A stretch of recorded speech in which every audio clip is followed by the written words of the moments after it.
আসো।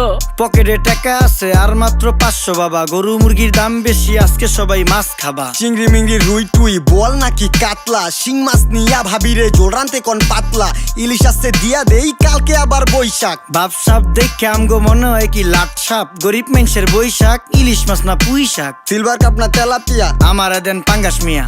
এই মাছ ধরতেও ঘিন লাগে হাত দিয়া। দেখছেন কি কয়, হ্যাঁ হের লাগে গিনা, বাজারের সব জিনিসই স্বর্ণের দামে কিনা। হ ঘু খায় সব মাছে, কালার খায় পাঙ্গাসে, ডিম পারে মুরগি আর ব্যথা পায় রাজা হাসে। দুঃখ কমু কার কাছে, টাকা নেই কা হাজার হাজার, চলো বাবা যাইয়া দেখি কি অবস্থা কাঁচা বাজার। ওই মিয়া হাত দিবেন না, মরিচের কেজি 1000। দেখতাছেন না মরিচ গার্ড দিতে রাখছি বডি গার্ড। এইটা আবার কোন পাট, আলিপ লাইলার সিনবাদ? যেইটা ধরুম স্টক করুম তয় তরকারি জিন্দাবাদ। 80 টাকার বেগুন, বেগুনের অনেক গুণ। বেগুন লেয়া হইছে খুন, আমারে দেন ধুন্দুল। পটল লন কহিলন লাউ নাইলে কদু। তোর মুখে